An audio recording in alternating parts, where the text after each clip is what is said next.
Well, we'll get started. Steve's coming in. Good evening. Thanks for coming out on a rainy, snowy, sleety kind of day. But couldn't tell what the weather was going to do today, but we saw a little bit of everything. But our two guests are here tonight, so I thought it was important to keep the meeting and if they were available. And hopefully everybody made it here safely, so that's good. We've got two guest presenters tonight. Figured we can try to target 30 minutes, for each person and let them talk for 10-15 minutes, share a little bit about their group, what they do, and then leave it, 10-15 minutes for the group to ask questions. If it needs more, it needs more, but just trying to break up our time for tonight. Once we're done with that, we can have discussion of the group of whether we like those, whether we need some soak time, whether we've got more questions.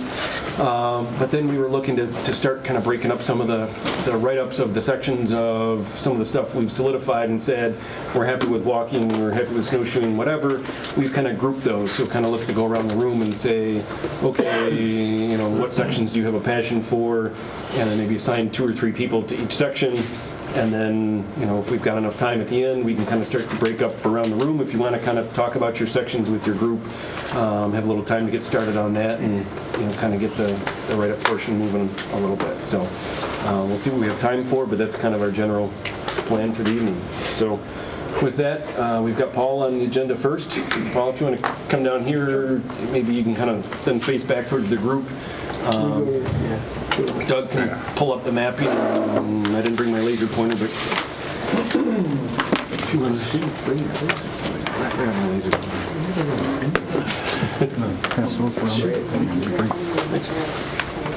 Well, thanks for having me. A couple years ago, when Shadow Pines did close, I was currently at that point in time operating the driving range over there. I was in charge of the pro shop concession, the instruction concession, and also the driving range that I think Diane Wild had since its inception. So she was looking to retire. I came in and purchased her portion of that business and then took on a couple more responsibilities there as well in the pro shop. And my main focus is teaching. I've been a PGA professional for over 30 years. I've worked in a lot of different areas of the golf business, and nothing's given me more pleasure than teaching, helping people. That's really my main mission, my main goal. So why come back and talk with you about this? I think it's a little bit, for me, heartstrings. That was one very, very, very sad day when they decided to close that facility. And having a chance to come back, possibly restructure things and still have golf here in Penfield at that property, that would be just a thrill of a lifetime for me to be able to come back and do that. So I'm currently teaching right now down at Ravenwood Golf Club. I was there for 8 years as their director of instruction. And prior to that, you can see I've kind of dabbled into many different aspects of the golf business. And all for the purpose of helping people learn this game.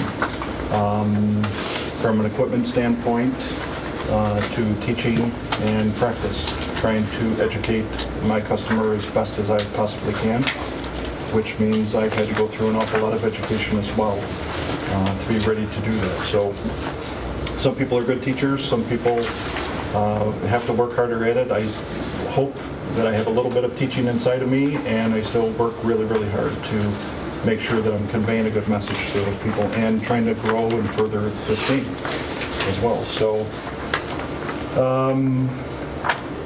in all those different positions that I've held, and I guess this is just an idea just to make sure that everybody understands who I am, that I'm capable of doing something like this, okay, and doing it at a very high level. Everything that I've done, I've been trained since day one in this business to take care of people. I've been trained in this business to think ahead, to foresee issues and problems and customer requests, and that is what I've been trained to do for all of these 30 years. and I'm proud of the product that I can put out. And every day that I'm teaching is a good day. There was a lot of those positions on there and jobs that I did that I wasn't really all that thrilled to put my feet on the floor and look forward to the day. I've yet to have one day since I committed full-time to teaching that I wasn't excited about getting up and doing this. So there's some heartstrings over there in that property. I'd love to see some form of golf back there. I would love to be part of that. Because I also do know that property quite well. There's an awful lot of connections that I still have today, people that I met over at the Shadow Pines facility that I still work with today. And there's hardly a week or a month that goes by for sure that Shadow Pines doesn't come up in the discussions. So there's an awful lot of people beyond me that would love to see this done too. So I just, I want this to be more discussion. I want this to be, the idea of having a driving range there. There's an awful lot of work. I cannot do this by myself. I would just present the idea to everyone here, and anyone that's in golf or not in golf, hopefully there's some more consideration that you'll give. If you're not familiar with golf, and if you are, you could see that there would be a great use for it to be brought back over there. Some of the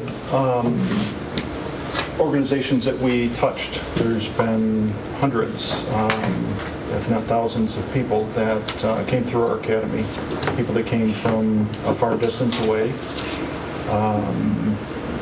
But locally here in Penfield, we had programs run through the YMCA. We had programs run through the rec department, the area high schools, and also some college programs that we had as well. Golf is very big in this town, as hopefully everybody knows that the PGA Championship is coming back to Oak Hill, or the Senior PGA Championship this coming year.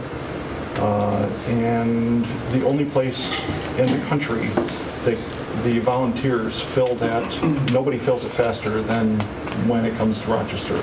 So there's still an awful lot of interest and love for the game of golf is here. But those are the people that are here, and they would love to see something like this happen, I'm sure.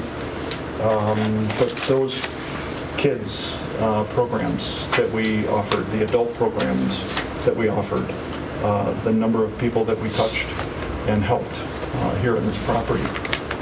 Also, we expanded that too to the Shadow Lake facilities. They have the executive course, which is a beautiful place to teach the game of golf from a beginner standpoint. From a junior standpoint, we ran leagues over there. From the golf course, we ran our high school league over there, and also did some playing lessons when Shadow Pines was busy, or the level of player that we had with us that day was not ready for the challenge of a Shadow Pines. If there was anything tough about Shadow Pines, it was the forced carries, it was the water, it was the narrow, it was not everything that you wanted to have a beginner player on that golf course. So the affiliation with Shadow Lake worked out beautifully. And as I touched on just a few minutes ago, people from Buffalo, Syracuse, Southern Tier, they would come in through some of the services that we offer, and we were able to help them too and expose them to this facility. Going on to the second page, just so you have a little bit more understanding of my business model. My business model is a 12-month out of the year program. So I don't go to Florida in the winter time. I've had a young family here, and until they're up and on their own, my winter time in Florida is going to be still a thing to look forward to. So the winter time in golf, there's an awful lot of training that can be done. People, and it's actually my favorite time to teach because I don't have to worry about the upcoming weekend's game with your buddies that you have on the schedule every Saturday and Sunday morning, a person is much more willing to make some change, to try to make some change in their own golf swing, in their game and their technique, which takes a lot of time and effort to do. I have state-of-the-art equipment that I use each and every hour that I'm working with somebody. And the reason I invested in that much is to speed up the learning process.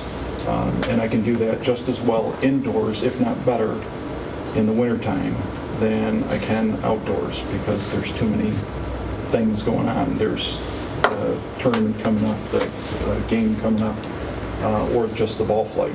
And when we take the ball flight out of it, the person actually becomes more involved in what they're doing. And that's what's important. If we're going to make change, they have to make change themselves. Okay, I can't make the change, they have to do it. Okay, so that's really a fun time, which brings me to the point. One of the things that I currently have down at Ravenwood and would need if I were to move is some type of indoor facility to teach. Again, knowing the property, so it's a little bit easier, I guess, for me to foresee these things. The maintenance barn that was down along Whalen Road. Yeah, this guy, right down here. You know, that facility right there would house beautifully the indoor winter training. Easy to get to, great exposure. So from an attraction standpoint, might not be the most beautiful building in the world, but I'll tell you what, on the inside, the ceilings are high enough, the bays are big enough. There's actually 2 bays inside there, 2 garage doors on the right-hand side. And then obviously the other question too, running and operating this business, there would have to be running water and there would have to be a bathroom inside there as well. And I have no clue about any of that stuff, but I'm just assuming that would have to be there. So I look at the building as an opportunity for winter time, and also in the inclement periods of time of rain that we get in the summertime, the spring, and also the fall. I have down at Ravenwood basically a pole barn that is positioned right on the side of the driving range that I can teach inside, and the ball is hit outside. So I'm always sheltered. I have all of my equipment on the inside of that building, and everything I have, thankfully, is portable and easy to move. But if the weather is bad in the spring, summer, and fall, that would be an easy place to meet. People would be familiar with being able to come right to that building, which is where I'd meet everybody anyway, and then bring them out to the driving range, wherever that location would end up being.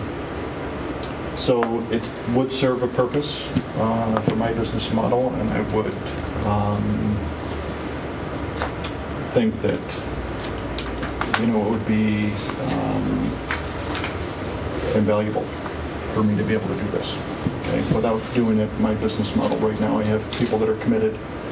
And I've had some students that are over 7 years right now that they come to see me every week or every other week for help and instruction and trying to get better. A couple considerations as we talk about it. You'll see some driving range specs down below, and a lot of it has to do with safety. The place where everybody's hitting from, the tee space, to make sure that we've got enough room between hitting spots. So that's going to come up with an idea when anything is created, how wide that tee space has to be. And then if you can kind of think about it like a baseball field, almost like a cone, like I've tried to get some pictures on here, the field that you would hit to would expand, okay, as it goes out farther. Currently, I put down there a couple measurements for everyone to think about. Some of the kids that are coming up today, or better golfers in Rochester, are hitting the ball well over 300 yards. I remember the first time that I went to Shadow Pines and hit golf balls just to get familiar with the range prior to coming there. And I came back and I asked Diane how many people have gotten hit on the other side of the driving range, because they had tees on both sides of it. And she said, nobody's ever gotten hit down there before. Well, it was about 280 yards.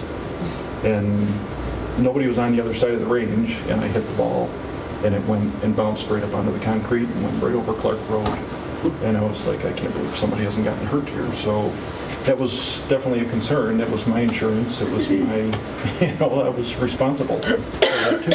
And knowing it, I kind of banned everybody from going onto the backside, which didn't please a whole lot of people, but I didn't want to see somebody hurt for sure. That was a safety part of it. So everything would kind of widen out like a baseball field.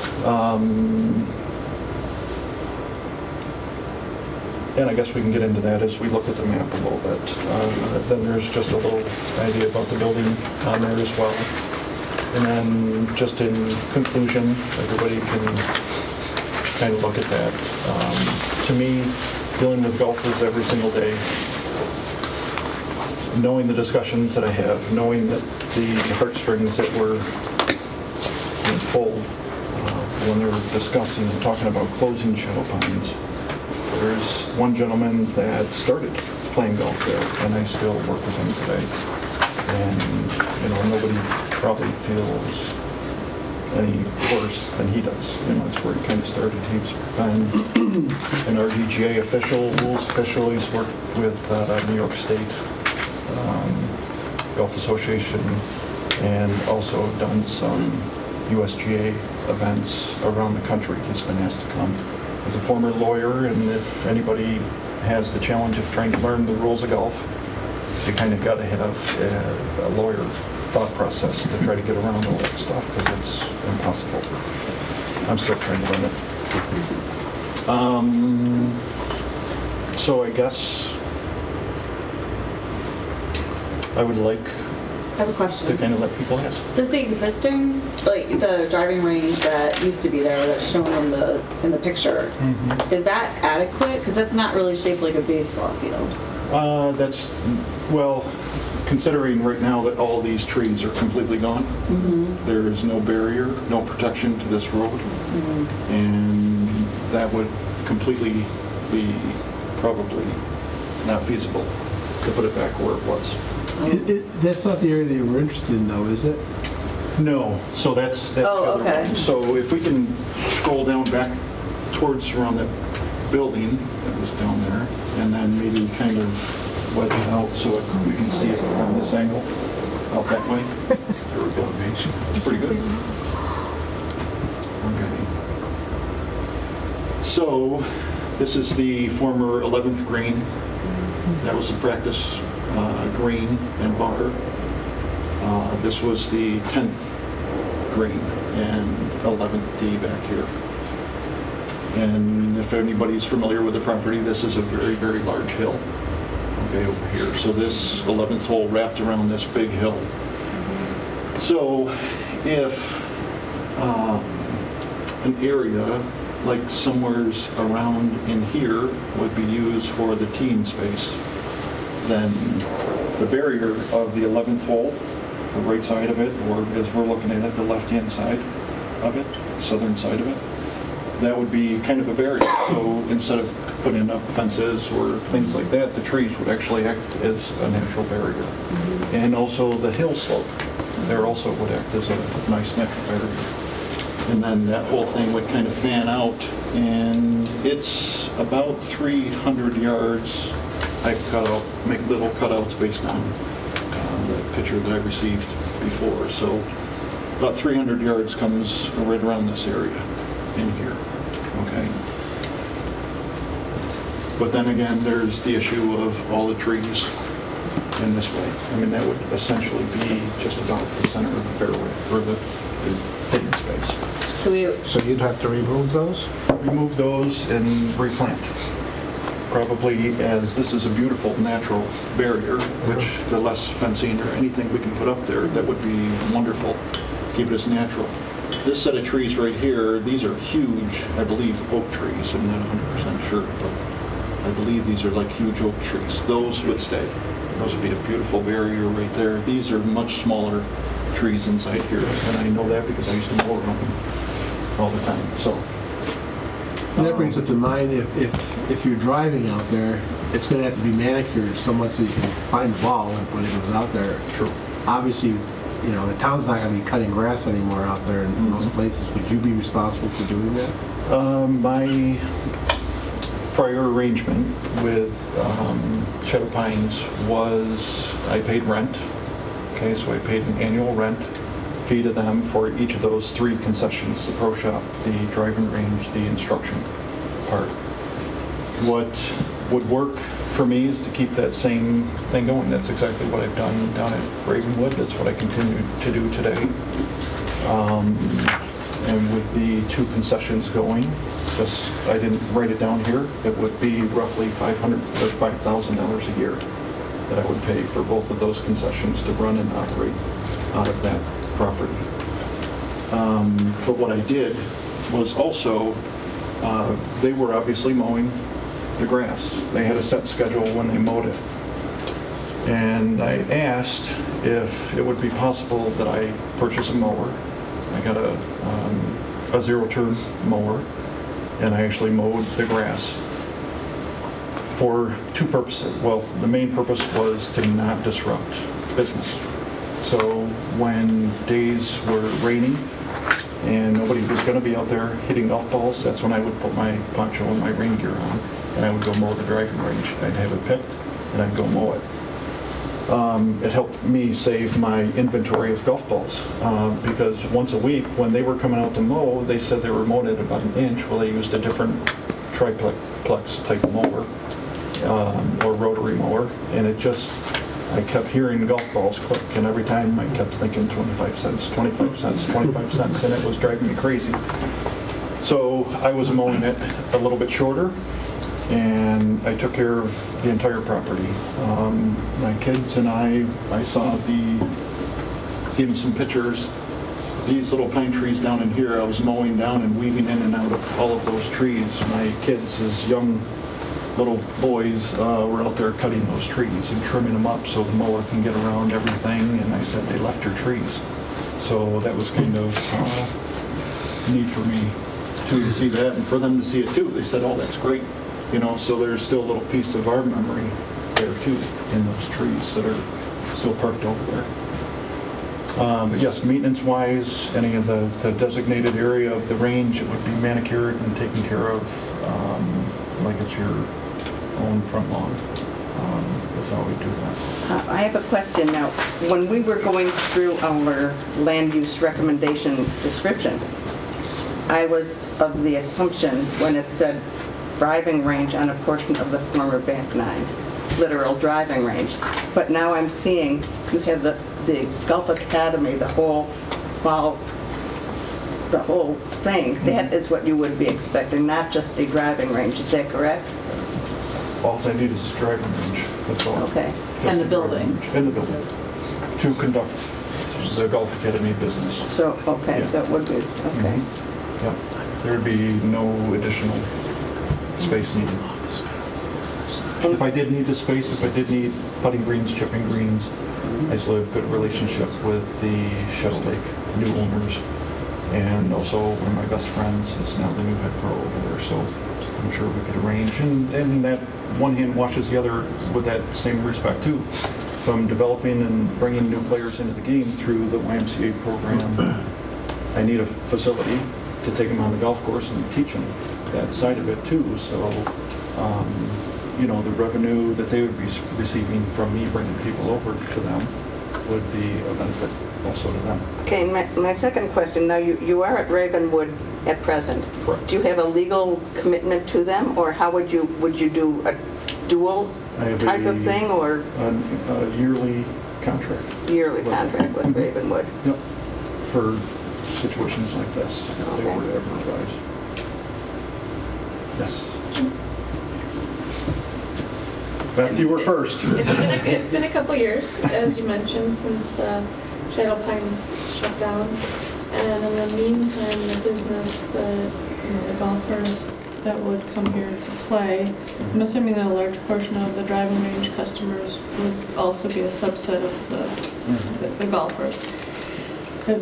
What do you think about, for your own purposes, if we were to set aside a nice chunk of the nice part of the property, the interesting part, you know, the longevity of that business, you feel obviously confident that you could keep it filled and we're not cutting down trees to...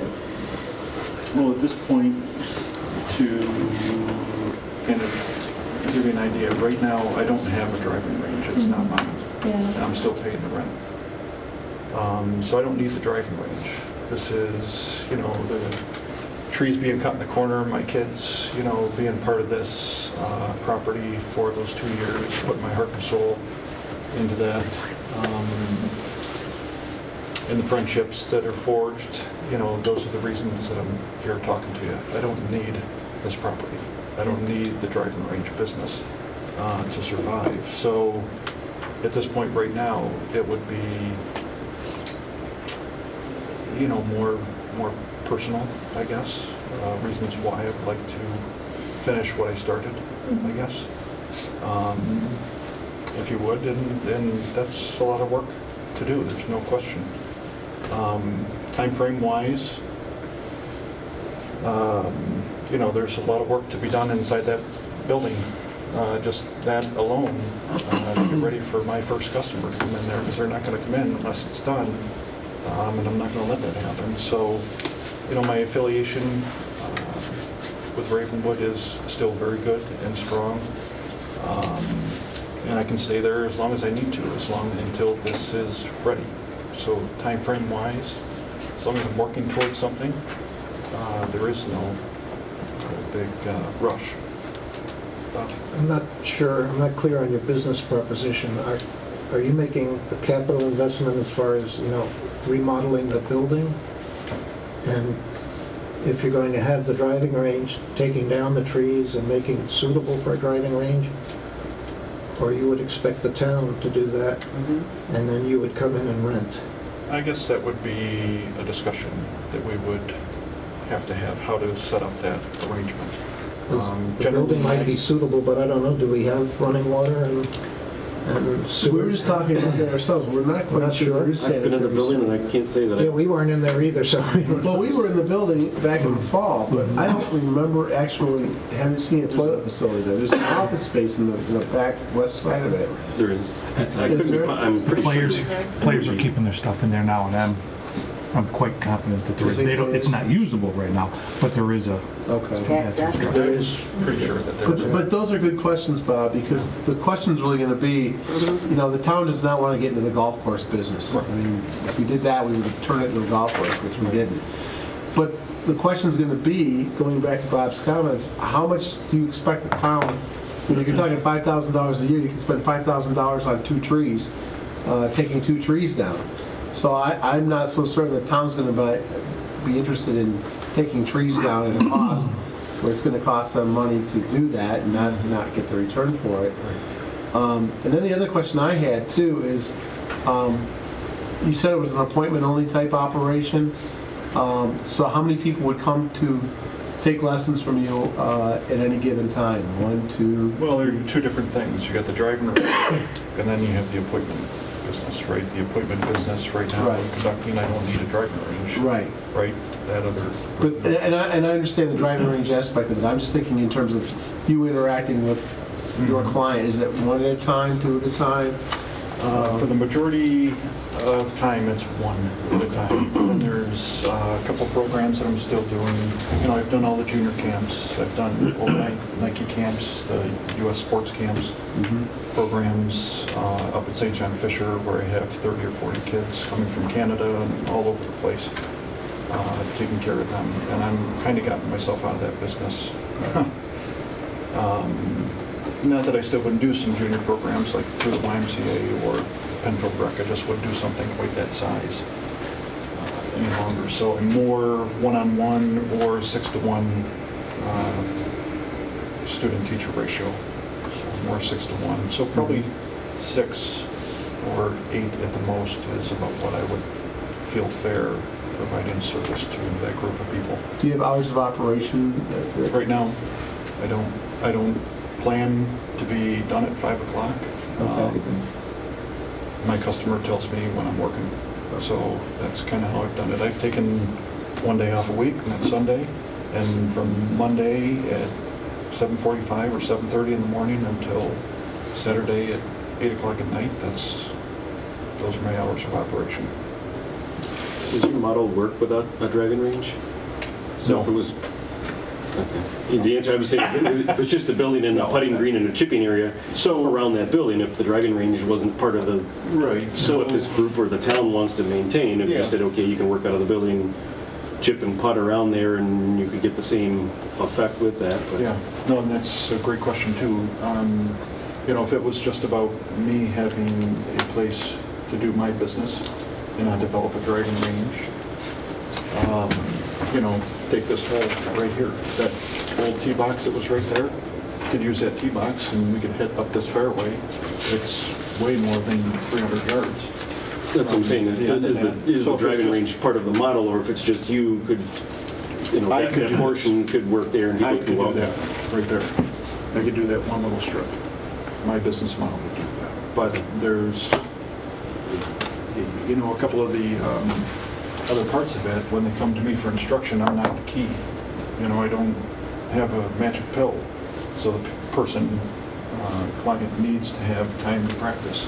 That's where the driving range comes in. That's where the repeat business customers coming back are important to have a driving range. So that space there, you know, based on the measurements that we talked about, you know, I could give individual lessons here, but if somebody wanted to come and practice, where am I going to put them? You know, so that's the difficult part. So,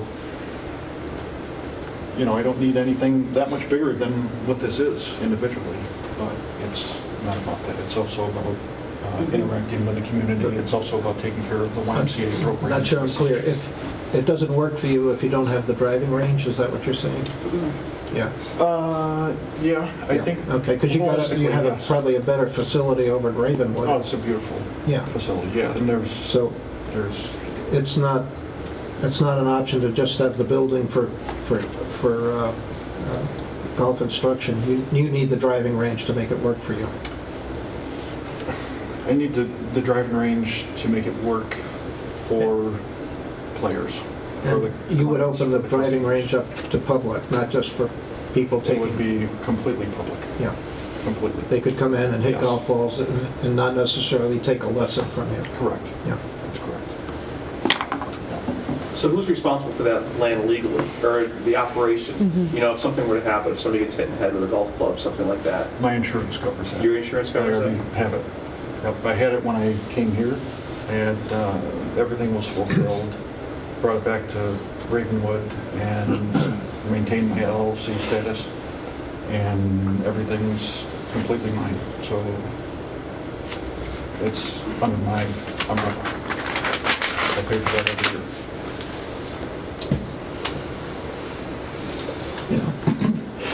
I'm just wondering if the town was to authorize this, I imagine it would, maybe Jim and, tell me better, but wouldn't have to put out a bid, put this thing out for bid, and you'd have to compete for it. And we have no idea, I think based on what you're saying, we understand, I think I heard you say 5,000 a year, but it may or may not come out to that. It might be much more. It seems like taking trees out and replanting them alone. It would seem to me if you're going to put it out for bid, you should just sell the portion of land. No, Steve's absolutely right. And actually, we're preparing an RFP right now for the other three buildings. We didn't include this one initially, and we're going to have to talk to the town boards to see if they'd even be interested in doing something like that. Right now, we kind of committed to a couple of operations, like the Penfield players are in there, and I don't know if the Symphony Orchestra, are they in there or something now? So we have to work that through, but he's absolutely right. If that building were to go for a private entity such as yourself, we would have to go out to bid. You might not win that bid depending on the situation. True. That's true. So that, cart before the horse. Right. That's But you have to talk about it. that's why this is That's why an we're extra here. discussion. And this is That's talking why- about the use and whether the group is still supportive Right. of the driving range use and whether that's where it ends up. We don't know if that's Yeah, what, and they're but just to kind of understand how Right. the model would work and what Right. would be included with it and what the needs are. And this has been, I think I was the first person to ever teach golf lessons in the wintertime in Rochester. And there's a lot of people that are doing it. You got Golf Techs now, you've got Penfield, you've got, all the private clubs have indoor simulators today. And I just basically had a net and a camera. And that's how we started. And now I have the most expensive radar technology, which is available in the planet. There's a lot of people that wouldn't need this, if the driving range was part of it. So if the town decided that they wanted to have some form of golf there and they developed a driving range, you don't need me to do that, then you put it out to bid. Then you do say, okay, we want $10,000 a year. And then somebody's probably going to give you $10,000 a year to run and operate that business. It just wouldn't work for me. I've been doing it too long and understand where my expenses are too on the other end. So I would still like to be able to eat. Do you think there's enough parking on that site to accommodate certainly your operation in terms of For teaching, sure. but the actual operation of driving range? I think the use of this over here and maybe a portion of some of the grass. How many mats were you thinking from a driving range? I'm not. Right now, What was on the previous? 18. And that was about 30 feet wide. Okay. 40 feet, I'm sorry. Nope. It was, nope.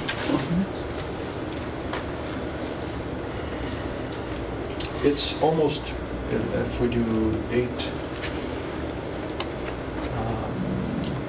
it's probably 30 yards, so I'd say about 90 feet. That's my guess.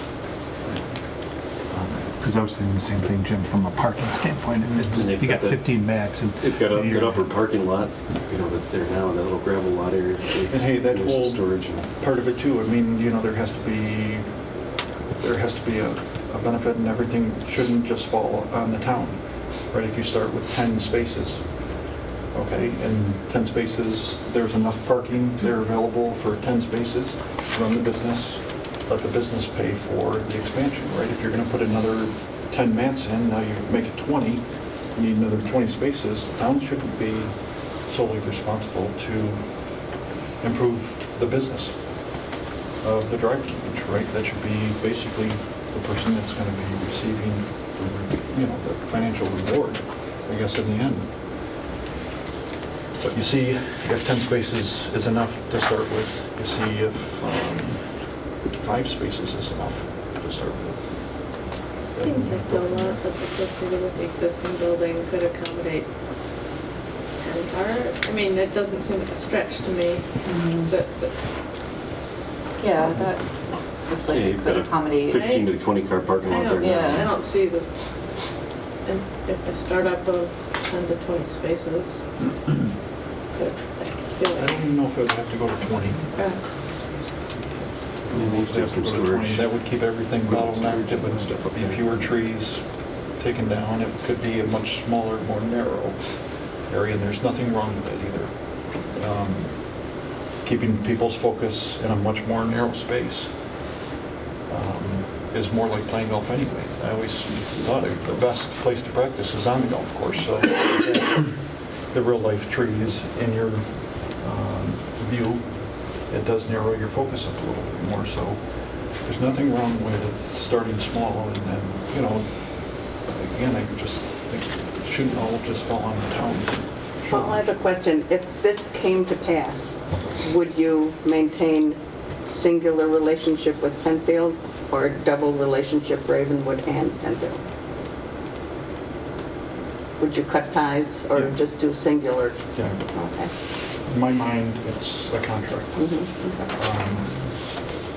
This, like I did before, probably one of the hardest things I did was tell the owner who's passed now that I was leaving. And, it was to come here, and he understood it as we talked. So I would never do anything that, to them, his family, the other staff members that I Okay, work thank you. with, to build any bad ties between them, all in it together, so, yes, I would. There's enough here, there's a lot here. Running that other range, that was a full-time deal. Why do you want to move from Ravenwood? It sounds like you have a really good situation there. I do. With a big driving range. I'm a sick entrepreneur, though. I have a sickness, I think. So the reason I came the first time was because business opportunities, and I could kind of make it my own instead of having to do it the way everybody told me I should do it. I was able to do it the way I was trained to do it.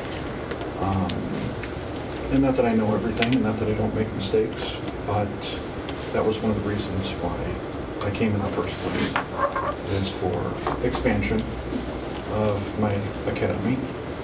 And I think it also, there's fantastic reach from Penfield. A lot of friends that I have, I still work with today, or still up in Webster. and It's they- a little more centrally located. Yeah, it is. Than Ravenwood, yeah. Yeah. So there's some benefits to that as well. Other than Big Oak, where's the closest range? Eagle Vale. Well, you got private clubs, and you got Eagle Vale. Eagle Vale. Close in Eagle Vale. Mhm. Okay. But it seems like there could be some synergies here with Shadow Lake for all the people playing golf over there if they want to practice, warm up on a range. There's no range over at Shadow Lake. Correct. Right, so there would be those relationships would definitely be reignited to try to get. Big Oak also. Yeah, I mean, I'm just saying this is like right around the corner from Shadow Lake. Big Oak's not that far, but it is further. It's closer than Oak Hill, though. It's Eagle Vale and Big Oak would be the closest for public. Any more questions for our guest? Thank you very much for your time. Thanks, Paul. Thank you for coming out. It's supposed to be like above freezing. Hopefully it's a little less icy. Is it? Yeah. Oh, you're seeing She's got a flash drive this thing. He's got a few pictures on there. Hi everyone, my name is Anne Schweikart. I am the president of ROC, which is our mountain biking organization here in Rochester. So thank you very much for having me. I appreciate that. Let me just take a quick moment so we can find the right file here and we'll get started.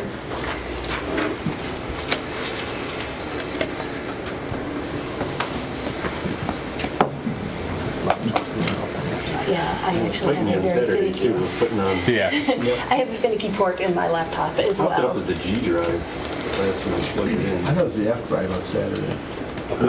That can happen. Give me just a second.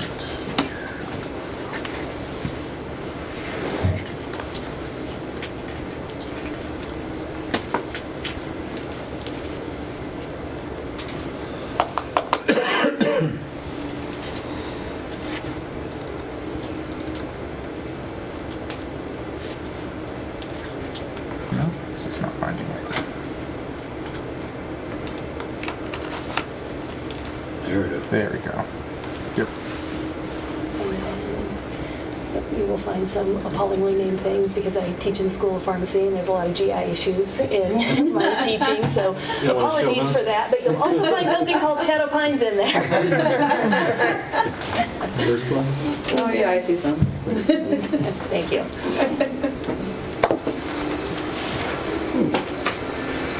Let's see, liver disease, and see. Sorry, there's only about 5 pictures in here. It just takes a little bit of time to load. Okay. So I did just want to take a moment to make sure that we're kind of all on the same page in terms of like what mountain biking is. And I think everybody has like sort of this vision because this is what's portrayed in the media. And it looks fancy and fantastic, but this is really not what we're talking about. And so if you take a look at the next slide, this is a little bit closer to the kind of things that we're actually talking about in the Rochester area. And so this is actually one of the park that our organizations currently maintains down in the Naples area. And so this is the kind of thing that we're more aspiring to when we're talking about what we might potentially be able to do with Shadow Pines. So to start with, you would go ahead. I just want to talk a little bit about why I think mountain biking is a really nice fit for recreation, particularly in the Rochester area. This picture that you see down here in the bottom actually represents one of the things that we were able to accomplish in one of our other parks this past summer. And this is a pump track that we actually built at Dryer Road Park. And one of the things that really makes me happy about this picture, even though maybe like our aesthetics aren't fantastic with our orange security or safety fence in there, is the number of kids that are just all over that and having a fantastic time. And I know it's a real issue for a lot of people, making sure that we get our young people out and involved in activities. There's a lot of great recreational opportunities for kids, but not all kids relate really well to, the traditional baseball, softball, and things like that. And so this really speaks to an opportunity for getting kids involved in the outdoors. The nice thing about like this in particular as well is this is the kind of thing that's suitable for all riders, and I'm not suggesting that we need to build one of these, but it just kind of speaks to how mountain biking can reach everyone. And so this is great for kids on balance bikes, and it's great for people like me that are having a lot of fun with it. The other thing that's nice about mountain biking is it really can be a year-round activity as well. And so as long as you're willing to put on enough clothes, which you can see that there are a group of us that are, yes, willing to put on enough clothes, you can really do it all year round. And the other thing that I think is kind of nicely illustrated here is it truly is a family activity. And so there's a lot of things that maybe we're involved with our kids, where we take them to a baseball game and we watch them play their baseball game, and that's fantastic. It's great fun. We love watching our kids succeed. But this is genuinely something that you can do actually with your kids. And so this is actually one of our Grok members riding with his son. So to kind of talk a little bit about Grok and our history, there's kind of 3 big things that I do sort of want you to take away from that. So we have a long history of working with multiple parks within the Rochester area. So if you wouldn't mind just sliding forward from there, thanks. So we have 4 main parks that we actually do a lot of our work in. We have Bay Park West and Tryon Park, which are parks in Monroe County Parks. These parks actually, you can see, have received a lot of our volunteer hours over the last year, and this is actually, I think, really one of our success stories, because Monroe County Parks honestly hadn't had mountain bikers in their park system previously, and they weren't entirely sure how that was going to work, to have mountain bikers on shared use trails. And so when we started mountain biking in these parks, we had about an 18-month trial period to make sure that we were going to be able to be a good user group to work on trails with other people. And in that 18 months, we didn't really have any reported incidents associated with it. And so since that time, we've actually been allowed to continue to use those parks. As you see here, we also spent a lot of time this year in Dryer Road Park with Victortown Parks, and a lot of that represents that pump track that you saw a little bit earlier. Ontario County Park is one of our parks, obviously, in Ontario, down in Naples. And then we do a little bit in like some other parks as well. We're continuing to work with folks like Friends of Webster to do a trail work day with them, and we're going to do things like some Pick Up Your Parks and those different things. So, and then just proof that yes, it actually does happen. We do maintain our trails. But in addition to just volunteering with trail work, we also have a couple of different things that our organization does when we are on trails. We have an educational component of it, and then we also have our Grok Patrol. And so our patrol actually rides in all of the parks that we're allowed to, and they help with some things like small trailside repairs and things like that, which is great if you're a cyclist. But we do, of course, help non-cyclists as well. And so all of our Grok patrollers are certified in first aid, and so they help bandage up any of those little scrapes and bumps that may happen either on a mountain bike or with skinned knees or any of those things. They help with wayfinding and then just like basic trail cleanup and those kind of things. We also have an educational arm, and if you want to just go go ahead and thank you. We do have an educational arm, which is Single Track Academy. We're currently working on our program for the next year. And the Single Track Academy actually does a few different things. It does introduce people to mountain biking, and could be kids, could be adults. But it really introduces people to the sport safely. It helps build skills. It allows people to find a sport that they will really potentially be able to enjoy for the rest of their life. And then the final thing, actually, that I wanted to just kind of talk about is like maybe where mountain biking can fit in, particularly with Shadow Pines. And you've kind of heard that we have like multiple other parks that we're currently maintaining, we're riding in, and we're having a fantastic time. But there's a couple of places where I think that we're potentially missing out. And so that could be some beginner terrain. And this is going to be most appropriate for both younger riders and people that are just kind of getting into the sport. So this would be an opportunity to really bring that in and kind of round out some of the potential mountain biking that we could do. I think there's a lot of things actually that you can do as a town too when you do have some mountain biking terrain in some of your parks. And so, for example, Victor, who does happen to have a mountain biking park in their town, they do mountain biking as part of their PE curriculum. And so it really kind of allows you that opportunity to do some different things like in your school system that you maybe haven't possibly considered before. So the last thing then, and there's actually, if you just want to go forward 2 slides for me, I had intended to be very short and sweet, so I just wanted to make sure that you have my contact information and know how to get in touch with me, and then just extend a standing invitation if you're interested in seeing what mountain bike trails can actually look like in our region, to reach out to me, and we'll put on all of our warm clothes and go for a walk through one of our parks. So I want to answer any questions that you may have, because I don't want to make a lot of assumptions about what you know about mountain biking and what you don't know and what this might look like in your park. So tell me how I can answer any questions. Yes? The back 9 that we have would be perfect for you guys. I'd like to think so. You would build the trails. So I think it depends on what exactly we're looking for and making sure that we have a similar definition of trails. And so, we highly value natural surface trails. And so if you're looking to have natural surface trails, and depending on how much or how little, we can definitely talk about that. I can't overcommit to that until we have a sense of like how much you would be willing to do with it. And it would be the town that would provide the financing to do it, or this is part of your volunteer part?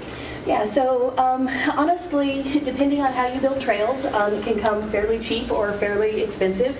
If you do it with a shovel, it comes fairly cheaply. Mm-hmm. There's usually some places where you need maybe a little bit of material for bridges, depending on the terrain and things like that. And I suspect that your property is probably going to be most appropriate for hand-built trails. You can do like machine-built trails, which obviously gets you into a whole other scheme of things, but that's probably not going to be the right thing for this.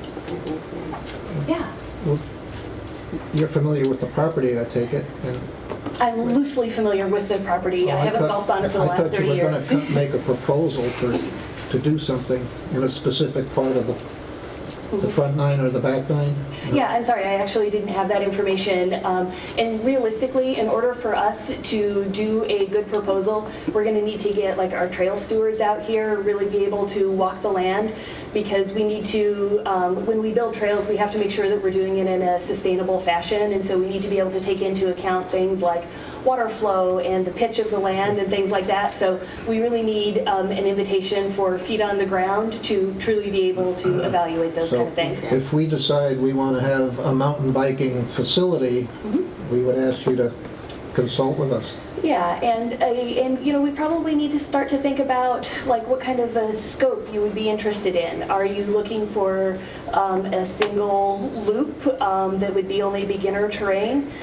Well, that's probably not something that our organization is going to be able to help with. We're probably going to be looking for a little more scope than that, but it's something that we have a fair amount of flexibility with, honestly. And you're not talking about beginner paved for toddlers? Yeah, so we really would be looking for natural surface, honestly. And I think that that's actually congruent with your land here. We want to actually natural terrain. Would you want to utilize both the north portion of the property as well as the south, or are you just more concerned about wooded areas that you could ride through if you? Yeah. So honestly, so distance is helpful for us, just because we can cover a little more terrain. But it's also the kind of thing that, depending on what other things you're proposing putting on the golf course, you can like skirt around the edges and then come back through the middle and things like that. So we have some flexibility with that. The other question I had was, you showed the facility in Victor, Yeah. the pump. What are the dimensions in terms of, acreage or square footage? For just the pump track there? Yeah. I'm sorry, I don't know. I was hoping That's I might be okay. able to dig them out of my Yeah, I brain, didn't and I mean to just put you on the cannot spot. think of what they are. I'm just trying to get a feel for how big that would be if you were to superimpose it somewhere. 2 acres or something, just rough. Ooh, much smaller than that. Yeah, that particular one I think is like probably be a half an acre. Yeah, I was thinking that at most. Eric, you've walked the entire site pretty much now. Have you in your mind visualized what you would perceive to be out there as a? Yeah, but we kind of talked about that I think like 2 meetings ago, a little bit, and I think in an ideal world it would be kind of a combination of beginner trails and possibly some dirt features like a pump track, that kind of thing. But that also takes a lot more work and takes a lot more money. Right. Building trails like Ann was talking about, that comes with mainly just volunteer hours and not really much money at all. But a pump track would probably be something that would be more of like a 2 to 3 year project where we'd have to raise funds. So it's kind of a The multi-phase town would have to approach commit to the site. spending money there or something. So that would be a longer term. Yeah, and we fundraised for the pump track and like sought out grants and things like that to do that. So that wasn't something that we asked the town to do. That was something that we looked for outside resources for. So I'm thinking to our previous speaker, Paul, who would, with his proposal, would possibly be required to go through a bidding process. Are there other agencies like yours in the Monroe County area or the region that would compete against you for this if they were to? Yeah. I wish there was somebody that was here like coming in and building trails on our turf. But there's no other group that... There's no other mountain biking groups. So there are other trail building groups, but they primarily build hiking trails. And so Crescent Trail Organization is obviously very active. Friend of Webster is also very active. And there are other regional groups, but we each kind of have our own niche. So for example, there's a group in Buffalo, there's a group in Syracuse, there's a group in Ithaca, and we all work very collaboratively together, but they're like somebody from Ithaca isn't coming up to necessarily. But we still might be responsible for doing that. You might not have anybody else come in but you, if that were the case, but you might have somebody come in from Buffalo and say, hey, we might want to do this. So it's kind of something to keep in the back of your minds as we move forward.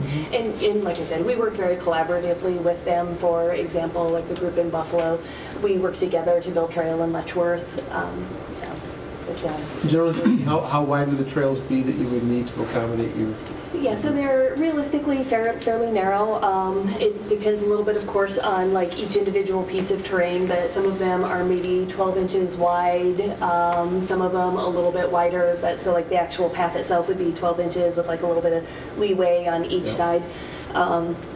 Well-built trail, shouldn't like hold water and things like that. And that's one of the things that can happen is if people start, like riding around like water holes and stuff like that, they start to inadvertently widen. But we build carefully to avoid those kind of things.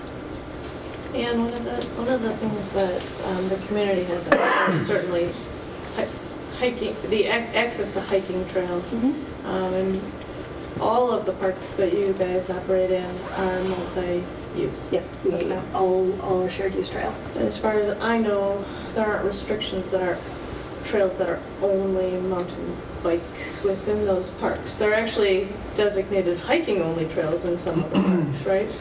Yes, there are zero mountain bike-only trails. Okay.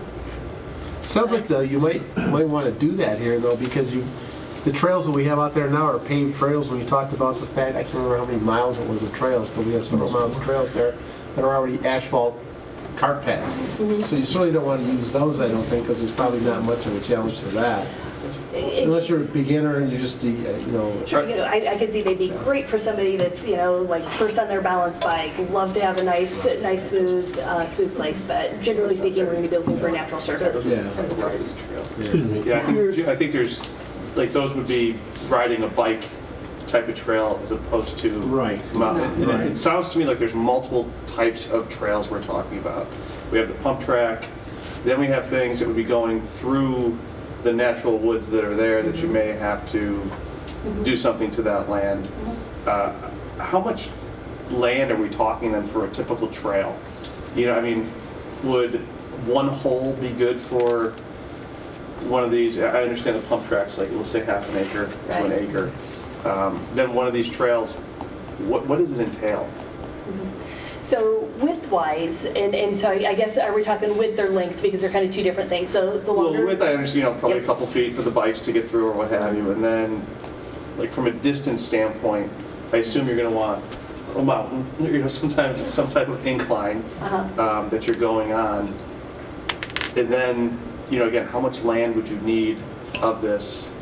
And would that land need to be close to a road for emergency service, emergency type of situations, type of thing? Yeah, so, if you think about like our existing park systems, they're fairly remote in some cases. Like, so when I think about Ontario County Park, for example, there's not a lot of road access there.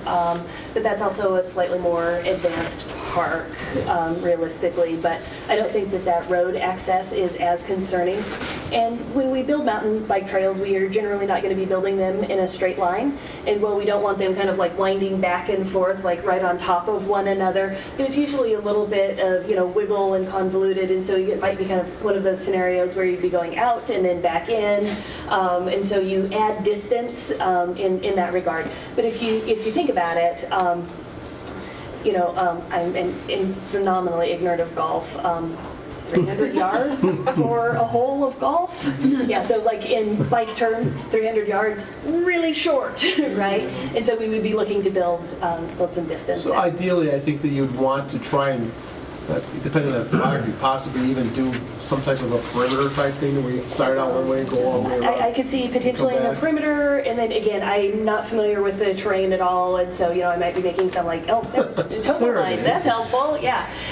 And so, I could see, and I'm assuming this is an up here, yeah, so, I could see definitely, coming up, and again, this is like pretend trail that we're making here, but, coming around the edge and then up and around and, kind of following, some of the natural contours of the land. Of course, you're not, going straight up on contours because that's not sustainable trail design, but. What is it, like a distance-wise? What is it, how long is a normal track? You don't have to be, exact, but. Yeah, so I want to say that like maybe in Bay Park West, we have about 7 miles of trail. In Tryon, maybe in the park itself, only about the same thing. Ontario, same. Yeah. So, and realistically, I don't think that amount of trail is probably going to fit in a golf course, honestly, or a former golf course. It's probably going to be a little bit less than that. And to answer your question another way, though, Jeff, an acre of land with a trail that's, say, you have a clearance of 3 feet, will fit about 2.5 miles of trails. Now, you're not just going to go back and forth inside of that 1 acre, but that 1 acre spread out, or 2.5 miles worth of trails will basically take up 1 acre of space. Question for you, more practical, back to when we asked Paul. If you're building and maintaining the trails, you have a liability. Do you carry insurance? We do. You do. What do you see the difference between what you envision here versus what already exists? What's the motivation to getting another track? Are those so crowded now that you're kind of outgrowing them? What's the situation that would necessitate something like this? Sure. So I don't think that they're so overcrowded that we've outgrown them. We're definitely enjoying our parks very much. But the one place where I feel like we are lacking is in really solid introductory terrain. And so a lot of people like to take their kids to Briar Road Park to learn to mountain bike, which I think is fabulous. but Dryer Road is what I consider a very up and down park. And so if you have a kid that doesn't have a lot of stamina and like their bicycle weight ratio to kid weight ratio is completely different than that scenario if as an adult, when you are climbing that bike up a hill, you get to the top of the hill and you're just whooped. And so it makes it a little bit harder for them to have as much fun as you can have on a mountain bike. And so to have some slightly more gently rolling terrain, I think could be a real benefit. And the other thing is, quite honestly, I view this as an asset to the community. I'm a huge fan of getting kids outside, and I think this is a really great opportunity to do so. And I think you noted earlier that the trails that you create, not just for bikers, but you would also allow hikers to use those as well. We have always built shared use trails. Are your trails graded like, like a ski slope is? In terms of like difficulty levels? Yeah, so people would know that this is an intermediate or beginners? Yeah, so Dryer Road Park, I think, is a really nice example of this, and we have just completely stolen how ski resorts handle it. So we have green, blue, and black diamond. Yeah. And quite honestly, we would really like to be able to sort of mark all of our parks in that way. We're not allowed to put up signage in all of our parks, and so we're not able to do that. But if permitted to put up signage, we very much would embrace that. And then, I'm sorry, there's more questions from here. Yeah. When you have multi-use trails, you have people walking their dogs. Yep. Dogs and bikes don't always get along well. Totally agree with that, and I have both dogs and bikes, so I can speak to this very, very well. So in shared use trails, bikes always take the last priority, and so probably not an issue here, but horses are priority 1, people on feet are priority 2, and people on bikes are priority 3. And so we yield to all other traffic, and I take it like as my personal responsibility to pet all dogs, and so I'm delighted when I'm able to find one. And then, I'm sorry, another question over here? No, it was mainly to you guys. If we did not have an organization such as GROC, would we not allow kids to be biking on that back 9? Do we have to have an organization to do all that? I mean, we don't. That's just one group that they've posted it. I mean, that's what we're talking about is the use. Would the group be open to, having mountain biking on there, whether GROC is a partner with the town or not?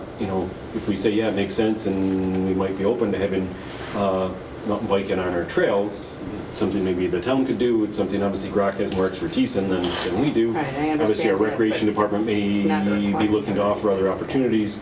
But as a town, Penfield doesn't have a policy of no bikes on our trails and parks. I don't think we prohibit No, that. if you want to take a bike out today and ride down those paths that we all walked back in October, you could do that. It says Whereas no Monroe bikes. County actually, It said no bikes on those paths.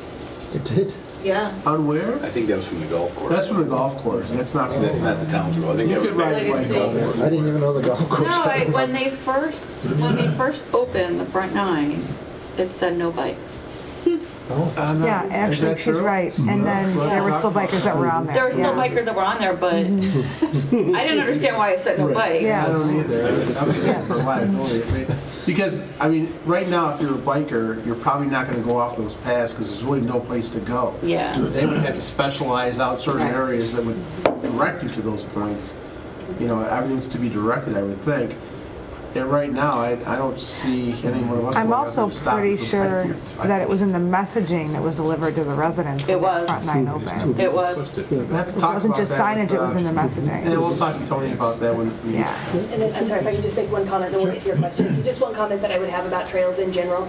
If you are going to allow like biking, hiking, and things like that, it's probably a good idea to put a little bit of order into that because people will build, basically desire lines of where they want to get from point A to point B. And that's fantastic, except that's not always going to be the most sustainable way. And so if you have people either walking or biking, like straight up a grade, because it's the most direct line, that's not going to be a very sustainable trail. You're going to be dealing with things like erosion. So if you're thinking about opening up things like this, I would really advocate, and it doesn't matter honestly if it's for bikes or anybody else, I would absolutely advocate putting a little bit of order onto that so you have like a nice sustainable system. And then, I'm sorry, you had a question, Ryan? Yes, sorry. That's okay, I can see you. How much does it cost? You said trail stewards. How much, what does that entail? And I ask because it sounds like we're not we're, I don't want to say for the idea, but we're for learning more about what it would look like on the property. And so I certainly don't want to put you guys out and have you guys put a lot of money and time and energy into it, knowing that we could just say, well, no, thank you. But I'm curious as to what it would physically look like, and if you could even do like, our ideal world would have this 7-mile track and a pump track here, but we're willing to join as a partner if we can at least get this trail and then have it kind of mapped out. Because, you know, from my vantage point, I'm looking at the wooded area on the back, which, you know, I don't know if any other business would ever come in and say, look, I'm willing to invest in that wooded, dense area. To have somebody come in and build trails there, I think is just fantastic. Now, to have trails cut through other walking areas, I'm open to it. You know, I know the danger you guys are mitigating, but, you know, maybe. But if I could see something with my eyes, see a trail, I think that would get me much So closer to a point of... You would like to see a specific Shadow Pines trail as opposed to this is what, like, because I can invite you to trail right now. Well, no, I would like to know what your concept would be with our property. Because I think that's where I could say, that's totally doable. I'm totally in support of that versus... I forget who it was, but somebody brought up with a pump track right on the road. I hate that. I don't like that. So I think aesthetically we're all, you know, very much tied to the aesthetics of it. So what would your proposal, what you mentioned earlier, look like to this? And so I guess my initial question is it really time staking and a big financial investment on your part to draft something up? Yeah, so it's fairly time intensive to do. I can talk to our stewardship group and see if they're able to do it, but like right now we're very much in that ramping up for the parks that we know that we need to maintain for this year. So I can see if we can do that, and I understand where you're coming from that perspective, but I'm sorry, I'm just not able to absolutely commit and say yes because I'm not the one that's doing it because I don't have the necessary skill. I mean, we'll get to the higher level of detail. I mean, at some point, if and when we have all these ideas and the town board says, yes, this is the direction we want to go, the town would look to a master planning of how this would lay out. So we would lay out where trails would go. We would lay out, if golf was part of it, where lodges would go. So, you know, not saying we're getting ahead of ourselves a little bit, but I mean, you know, the fine detail, and my apologies, I didn't ask you to come with any master plan of how it would go. So I'll just say that was not the direction I gave them. It was just kind of, you know, we're focusing on uses, so that could be, you know, at least part of the write-up. If you say, yes, we're supportive of uses, you know, as long as the bike trails are, you know, not in direct conflict with, you know, a lot of other uses, they're on the perimeters, utilizing, you know, formerly unutilized areas, the pump track is located in a space that's not right along the road and visibly unappealing. I think that's kind of some of the stuff that the committee could come back with.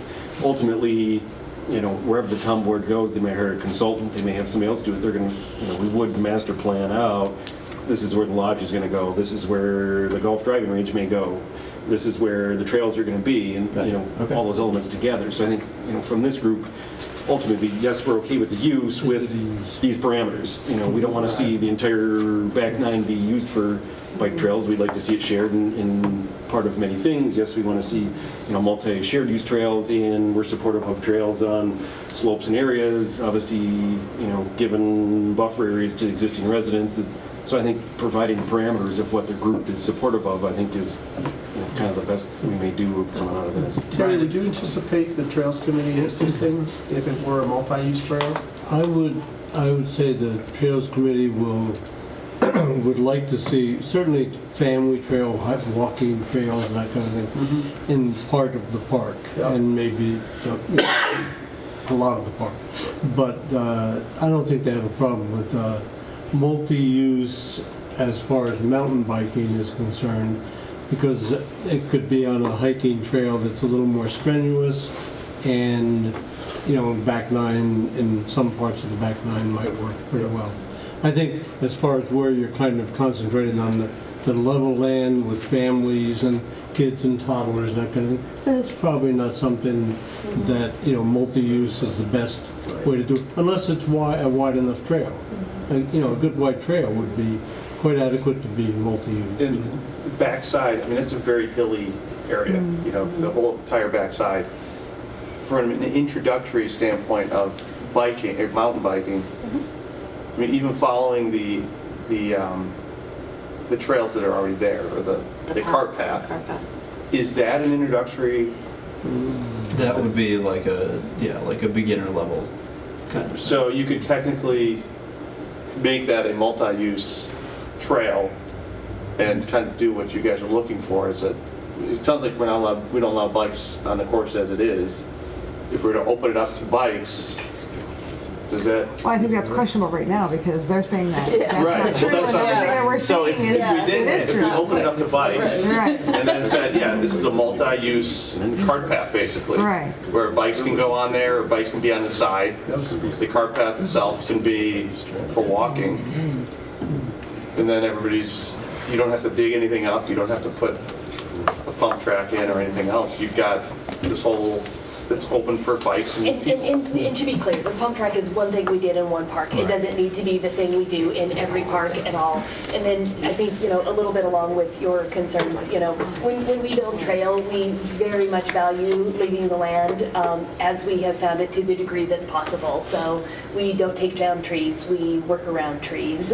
So we very much understand that this is it's a unique piece of property that everybody is highly invested in, and that we're not proposing that we come in and clear cut.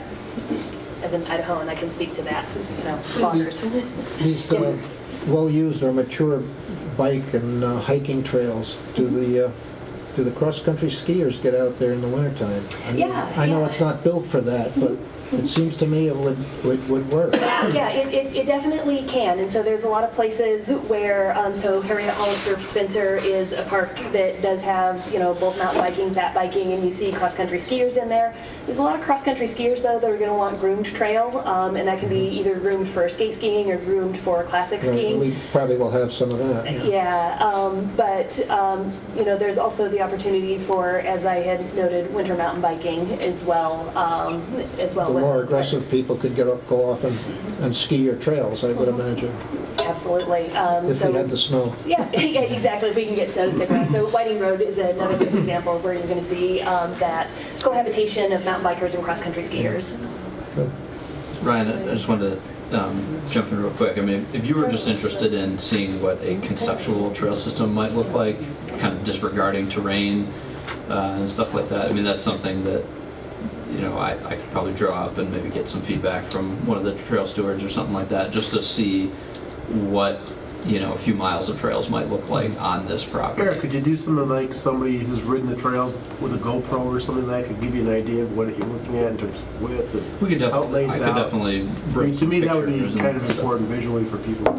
Yeah, to see that. Yeah, that's an easy enough thing to find. In fact, we could probably even find I was gonna say, some video of people riding trails in Rochester. We have Grok feed that actually has that. So if you go to our Facebook page, which is just Genesee Regional Off-Road Cyclists, there are a few videos on there, primarily I think at Bay Park West, but they have kind of that GoPro vantage point. There's a couple of them where we're building new trail and we're walking the new trail that's been built, and so that's actually maybe helpful as well. Does everybody know where Bay Park West is? No.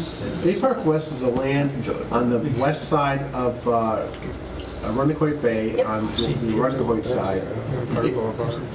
Yeah, so And there's a trail system that goes all through from Empire Boulevard all the way up. Theoretically, it's supposed to go all the way around the bay. It hasn't quite gotten there yet, obviously, but well, and again, in terms of mountain bike legal parks, we're allowed in Bay Park West.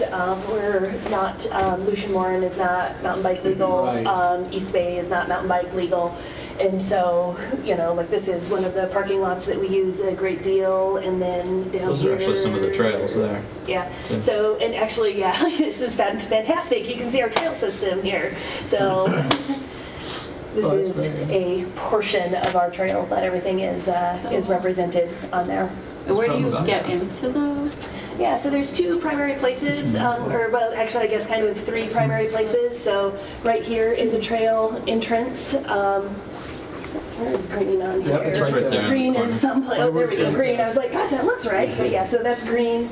And then if you come back on Bayfront, there is the Orchard Park lot here. So this is a trailhead where there is parking, and then there's a couple of other places where you can just kind of drop into the park off of the road, but there's not really parking there per se.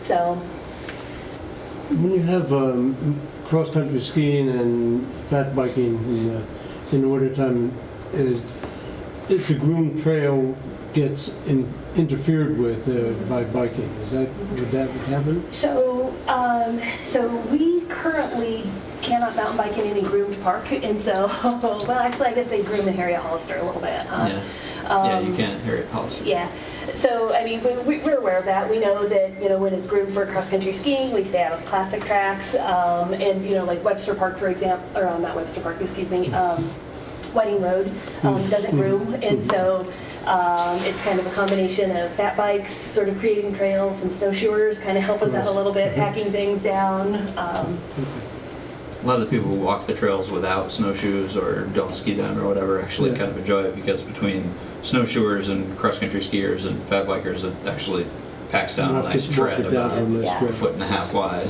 Yeah, actually, as a trail runner, I'm always happy when I see fat bike tracks, because they do more work than I do.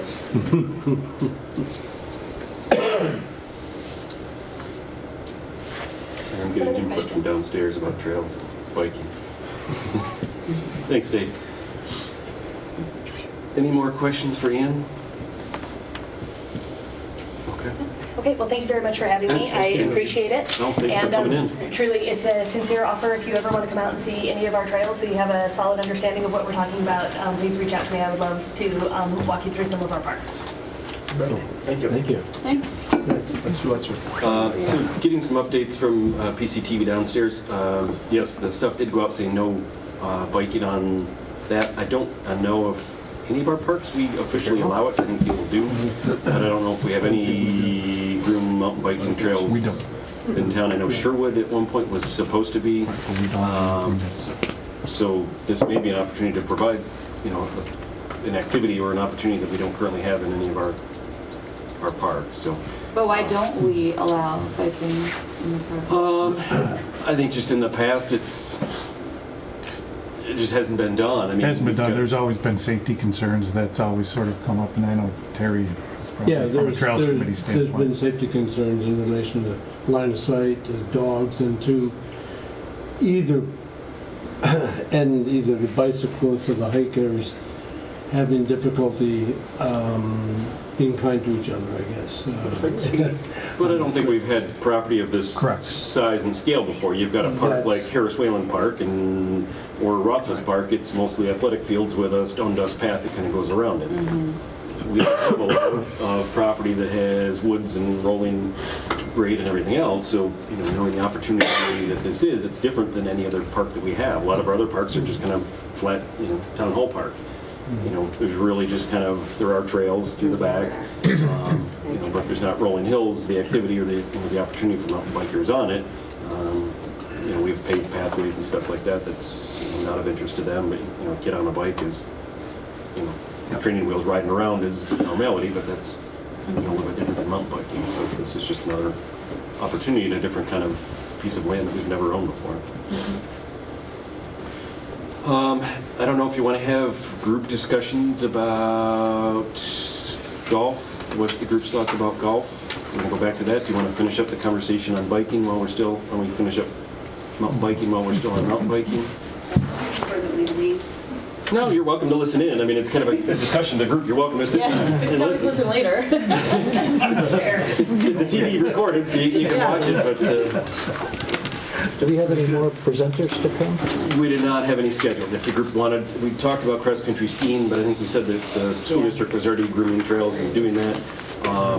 We can have another group come in, but that's kind of what we had. So these were the two that I had was undecided, was mountain biking, as well as a golf component. So we wanted to bring them in tonight, see if the group had more questions. If you want soak time, that's fine. If you have more questions, if you want to discuss it tonight, we can say we're supportive of it with these characteristics, but then was kind of hoping to start to kind of break up some of the other sections. You can kind of start I'm a thinking little about bit those. unsure of what's meant by multi-use trails at this point. I can see in this aspect the multi-use between bikes and hiking works, but the second category on our list of public interest, the very first category was multi-use paths.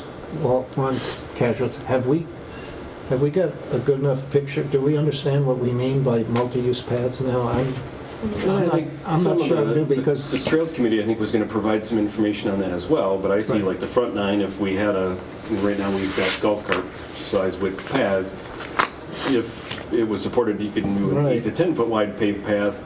Would that make sense for, mom, dad, family to ride on a bike just around, as well as somebody walking their dog and somebody... There was a thought about cross-country skiing. handicapped accessible Yeah. paths also. Yes, I think that, if you think about the Fairport Canal Trail, it's a pretty multi-use trail. I Yeah. mean, it's wide, it's, It's paved. you can't really rollerblade. Well, it's not all paved, is it? Paved through Fairport and It's Pittsford. paved Stone in dust. So you get sections, east outside of Fairport, it becomes stone dust, and when you get west of Right, going Pittsford, west. it yeah. But becomes stone it's dust. nearly all suitable for a wheelchair. Yeah, stone dust can be wheelchair. Okay. It So that's- is, but I think That's a that, real multi-use trail. it'd be nicer, I think, for wheelchairs, we're looking at, some sort of an asphalt loop, some sort of a loop Yeah. as part of the trails here.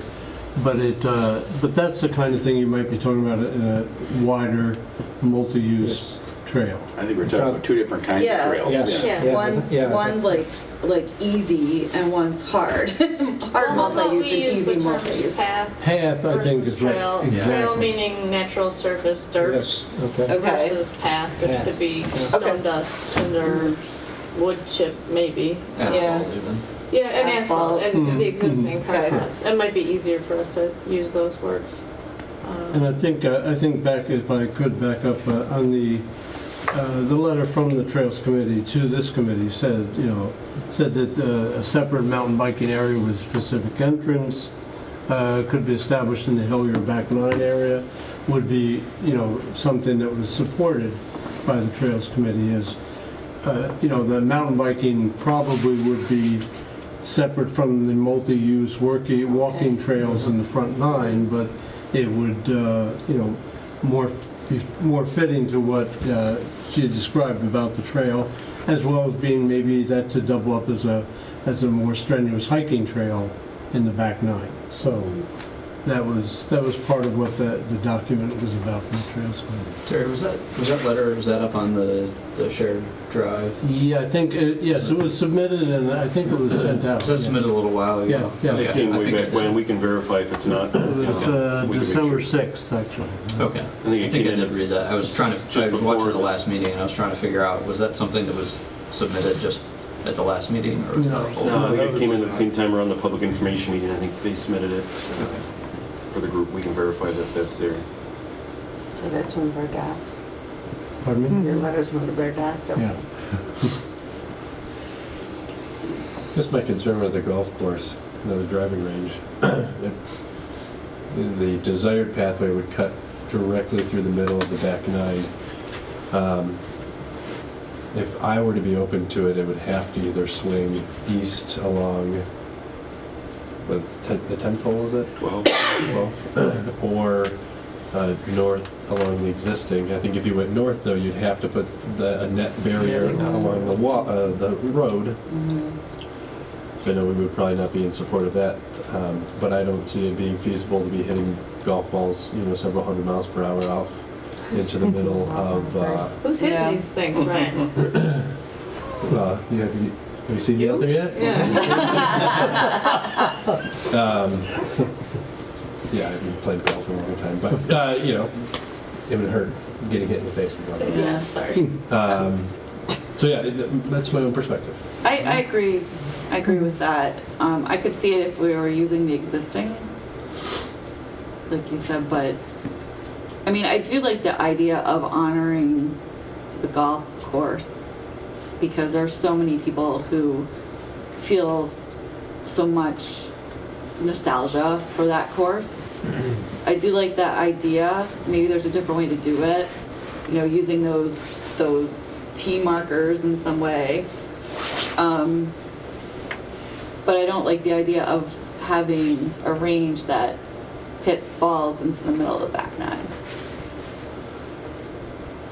What's the rest of the group's thoughts?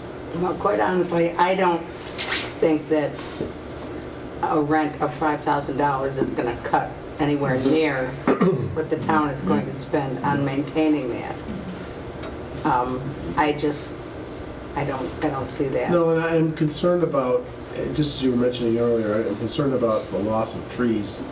Yeah, it's We've not- taken enough trees, I think, but the loss of trees, and that's costly. I mean, that's a Yeah. cost. And I'm not certain that 5,000 is the right number. And I'm not even certain that we would accept 5,000. If this Yeah, were to be a true. recommendation from That's the board, the board might say, I mean, we'd have to we're go, gonna have to negotiate this to a point where Yeah. everybody's gonna be happy with not losing money if on we're it. entering a contract with anybody, the town, we have to get at least 3 bids and proposals. It's one thing if Making more a volunteer trouble for group is working yourself. with us, but if we're entering a contract that somebody's gonna run a business, same as the Clark House, somebody's gonna come, you put it out to RFP, what's the maximum value you can get out of it, what's your use, whatever, you know.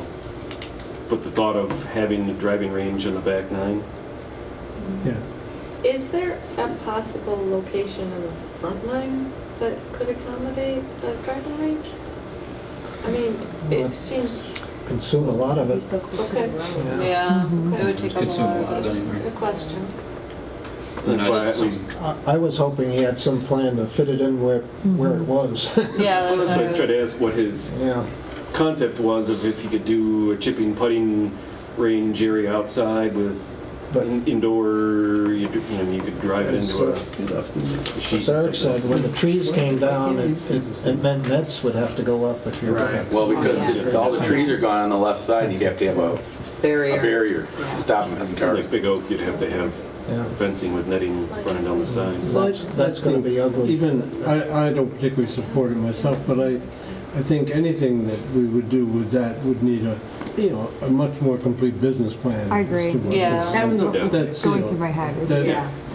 It's very disjointed in my opinion. There doesn't seem to be a whole lot of That might thought, be a nice comment to structure put in around your it. justification when you're putting together your final report.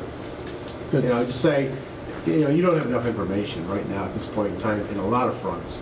You don't know really what his business plan is. Right. You don't even know where he really wants to do this. Is it's going to affect everybody else that uses the park?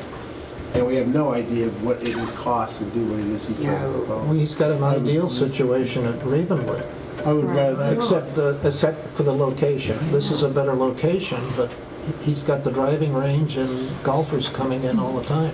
I would rather start out with the fact that we don't necessarily support it unless there was some, tremendous Oh, yeah, advantage. you're the ones making the That's what- recommendation. that's what I'm just Whatever saying. you think is appropriate, Yes. that's I mean, I where you almost think go. you gotta take him out of it and say, do we want a driving range on this Right, property? exactly. Because, I mean, it's not fair to say, to have him have an entire business plan No. for something No, he's trying to Because he do. might not be, No, unless he gets it. Yeah, so it's one of those, If we do we say- want a driving range on this property?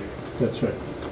Yeah. How do we run it? You know, we end up put the golf course back and have somebody run the golf course, you know what I mean? Exactly. Yeah. It's really, it's a tough thing to swallow and say, yeah, we want a driving range regardless of him. I don't want to put it on him, it's not his fault. No. I feel we've lost too many trees already. Right. What's the- When we were talking driving range, I didn't know there'd be whole kit and caboodle of this business model. Well, that's why we just brought him in, because Yeah. we didn't know enough about it Right. either. And Just that's said- why, again, I think, do we Yeah. want a driving range? And then somebody else could fill in Yeah. the rest. Do we want a driving range? That's the Yeah. question. What's the group's thought about Yeah. chipping, putting, or golf lessons? And I don't know if that model works for anybody else, but if they can say, You mean on the 12th? or just somewhere in that area, if you had a putting green and you did chipping out of sand traps, and that was some golf pro wanted to do a little, they use the inside, and It is, but There's it's a green right there, I mean, you have to restructure it, I'm sure, but all that little circle there could be blocked off Yeah.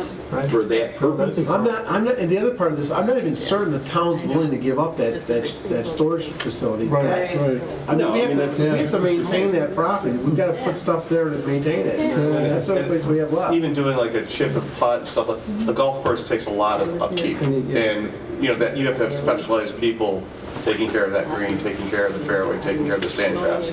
Yeah, I mean, that's. He was willing to do that Well, if we did his, that's one right, of his things. yes, but if we were to do, If somebody he's else talking wanted to more, do like if we get into a putting green and all that kind of thing, I'm sure, I would assume he does not have.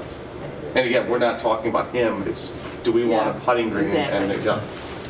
Does the town want to be the maintenance? Right. facility Yeah, who no, we're takes not care the of one it? that's gonna mow No. it, so it would be somebody else's proposal to do that. Right, so do we want to get into that where we have to take proposals from people who are going to upkeep a half a hole on this No. property? So I share pretty much everybody's concerns, but one of the other things that kind of strikes me is that in order to do this, you're talking 15 to 20 acres, so almost 10% of the property for this one very specific use. That I don't think we've talked about any other uses that would take up that much space, even ones that have been a lot more popular. And it's a business, it's not totally public use anymore. Yeah. I don't know this for a fact, but I think that if that golf course had been a very profitable business, it wouldn't have gone for sale. No question. It's a 2-month business in Rochester, New York. Yeah. Unfortunately. And it was already stated, but the proposed location, in my head, I had in my head that it was going to be the same location as the current range. Yes, okay. The idea that it basically bisects the part of the property that would be best suited for Everything else. off-road trails and, interesting hiking and walking and biking, either on or off cart path. I don't Paul was very good to come and show us his business model, but quite honestly, I don't think that he needs us at all. He's got a nice little thing going out of Ravenwood. I was under the impression it was going to be in that area right there, not that way at all. Before Not the west. proposal. Yeah, Yeah, you just need more space. or in the old spot. Those are the two areas I thought that we, Yeah, it doesn't. I think I was the impression it was going to be on the yeah, it's straight down. Yeah. Either way, it's a lot of land. Okay, well, sounds good, consensus on that. Let's Right, circle yeah, back to repeat that. mountain biking. I'd We like- settle on, I I just don't know personally if think it's a consensus. no-brainer that Right. there should be Yeah. mountain bike trails in there. Yeah, and the back nine It's ideal. and front nine, but I do not like that pump track, I don't either. that pump thing. Well, you guys think It's like, it's suitable, right? Fits good. right? What if it were buffered? For pardon trails. me? What if it were buffered where you couldn't see it Trail. from the street? It's in a If it were what? Buffered. in some No. places. So you couldn't see it from the street. This is Whiting Road, just for reference. I don't know, maybe, but it's. It's one of the only it's parks I like could you're- find where somebody done a like you're 360 in carving it. it out. It's, It's Yeah, also not Whiting only is a use. good example, I It's think, what you're gonna get out of of it. what the trails might look like Yeah. on this property. So if anybody's been to Whiting, in general, the trails are much wider there. And then there are some narrower trails. If you go to Dry Road Park, the tread is the same size, but you have trees that Trees are right way next to you. closer into you, and the trails tend to turn a lot more as well, which makes it more difficult. But this kind of riding is the kind of thing that basically anybody who can stay upright on a bike can. You don't do this, like, it's not for speed, it's for being able to do it. No. And generally, the people who are looking to ride faster are not riding these kinds of trails. They're going over to Tryon and riding, steeper downhills, things like that. And there's a lot of ways to control speed on trails too. People are very intimidated when trails get narrow, and they will go much slower. And so there's a lot of tricks we use in the trail building to help keep speeds down. So I think that, Speed bumps. I think that it would be, I agree that I think the back nine is really perfect for this, but I think it needs to be on the outside of the existing path. So I wouldn't want it to bisect, I wouldn't want it to cross the path. You might have to cross in some places, but it would just be like a, Like a really small, I would want to really minimize that and keep it all to the outside where there's all the trees and, Well, it might have to bisect for people that don't want to do a whole circuit. You might want to do a half circuit or something like that. well, then they could like get back on the path and ride back, but.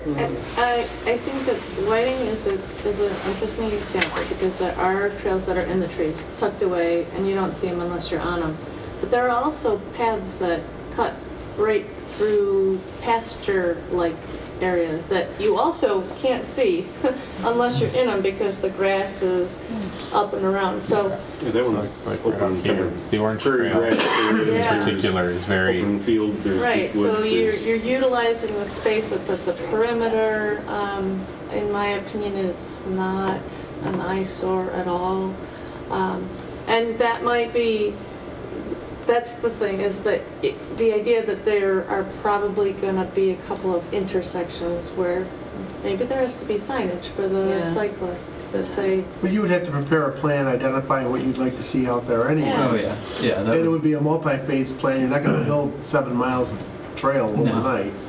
So No, you'd you have to probably start off Sit down and go through what was rational. Yeah, so generally the way that a lot of these trail systems are built is called a stacked trail system. So you start off with the trails that are easiest to access from the parking lots and stuff like that are the easiest trails. And then in order to get to the harder trails, you have to go further out, and so you have to be a more competent rider. And so you generally start off with just the easiest, most accessible trails, and then you kind of build out from there. Are the trails one way or are they? No, they're two-way, but Okay. you got to remember too that the speeds that most people are going on these trails are like 6 to 7 miles an hour. That's about the average speed that. the same as a runner, really. Yeah, trail runners go about the same. Okay. Do you have line of sight issues when you're dealing with people going both ways? I would. I mean, it's just part of the trail design. Is, That's taken into consideration in the design. I just, the other thing is, like, we talked last time about having open space for kids to like throw balls and things like that. So we just have to plan to keep open space. Safe, open. Safe, Yeah. open space for the people who want to use the cart paths and for kids to like kick balls or whatnot. And it'll be part of the master planning when we come down to it. You'll have an area where you'll have a shelter with open space area around that. And if you have athletic fields, that'll be in this area. If you have, so you'll try to, integrate it in there, but that'll be part of the master planning on how it all lays out, where the trails go, Right. how it all comes together. We're not just going to say, yeah, Grok, go ahead and start building trails this weekend, and, recreation, go start putting in fields. There will be a master plan to come back to it, and maybe members of this group, or however it goes in the future, to come back and say, okay, now, these are the elements we want in there. How does that all come together, and how does that get planned out? And then you roll it out little by little. So it would, Yeah. definitely have to be a very planned out procedure. It's not just a, sure, we like trails, go out this weekend and start digging them, or laying them out wherever you want to Yeah. go. So. But I wrote down that you mentioned that we would have to say what parameters we would support. Well, I think that's part of your report. Well, that's why I'm back saying, is- like, Right. parameters to me Yeah. are maintain open space, try not to cross the cart path, keep it on the outside. I mean, that's what I was Yeah, and that's some of the suggesting as items you can parameters. put on the, the pros and cons, some of the things you want to see. We talked about athletic fields, but, minimize where they are and, how much, and, so I think if that's your section, that's kind of what we're looking for feedback on is, is there constraints that you want to see on it? Do you want to see the entire thing to be that use? We identified athletic fields as a last resort type situation if we couldn't do it in other locations. Right. I think what we did talk about and agree upon was informal fields that kids could go out and Right. throw a ball around and hang out. So, I mean, those are the things you're going to incorporate into your final recommendations. Any further discussion on mountain biking? Any last questions for Ann before she? So Eric, you're gonna whip up a tentative trail I for could us? put together just a conceptual. Okay, that'd be nice. Yeah. For the, yeah, that'd be good. With the caveat that it would absolutely not be anything like because I go out and I help build trails, but I definitely don't design them. Yeah, yeah. I'm not. There are people You have in the that organization who actually go to trail building conferences and stuff Wow. like that. We have some people that the knowledge that our group has gained over the last 15 years is absolutely amazing, and so there's a lot Eric, of I people that know know you. way I've more known you about since you were a little kid. You're going to walk in with an engineered drawing that. Are we going to say the pump track is off the table for now? Sounds like we don't have support for that. I thought we took it off the table a while Yeah. ago. Did we? Yeah. I missed that. We did, Okay. and Because it kind of cuts things up. right now. Yeah, that would take a lot more work and planning to Okay. make something like that. I'm not happen. opposed to it in the future, I just don't think it should be a We were first talking priority. about kind of like No, basic no, little no. thing here. It's just, an example of some of the Right. things in our organization. Yeah, and okay. It's not right for everywhere, absolutely Yeah, not. okay. Well, we only got 15 minutes left, so I don't know if we're going to be able to divvy up the groups tonight. We'll update our chart and our sheet, and we started, Doug, I don't know if you can at least pop up the graphic we were kind of looking at.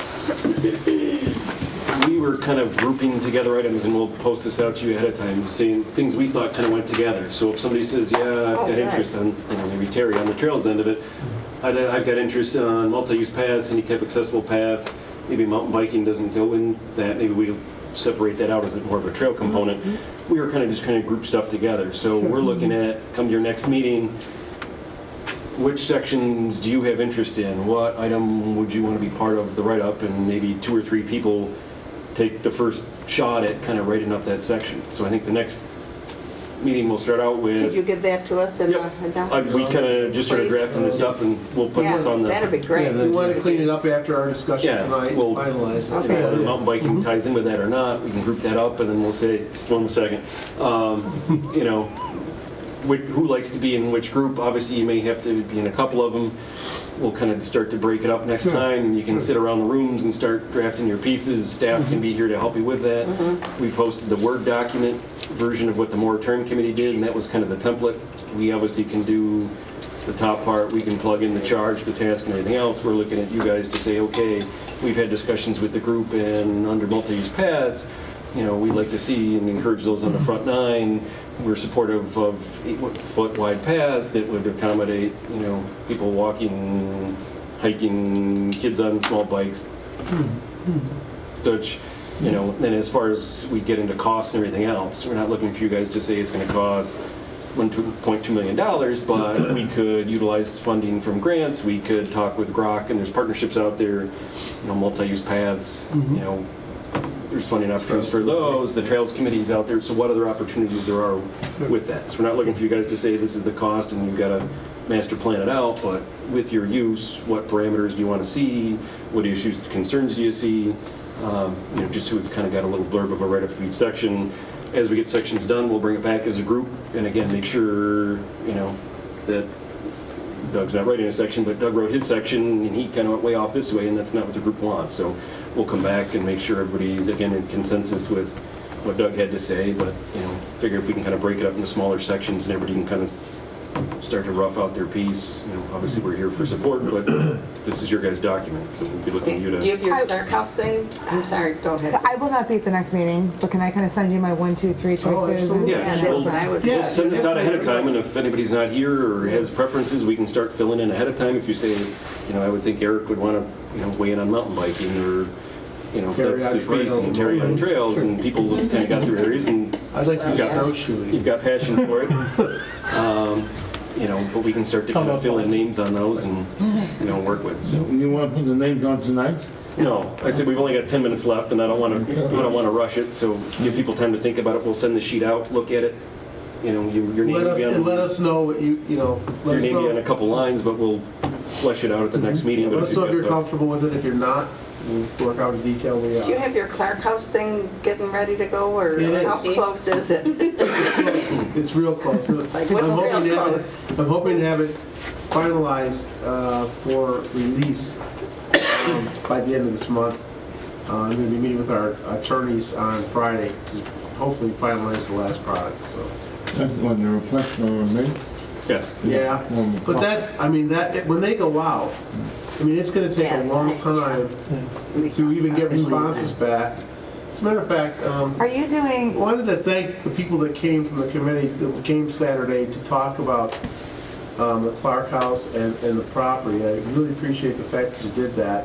At some point in time, we'll probably show you some information. We have videos and stuff that we'll probably show you about that as we get closer to the RFP and let you see some of the stuff that we have. Is there an intent to respond built into the RFP so that you'll know in advance who is intending to respond to it? Yes. Okay.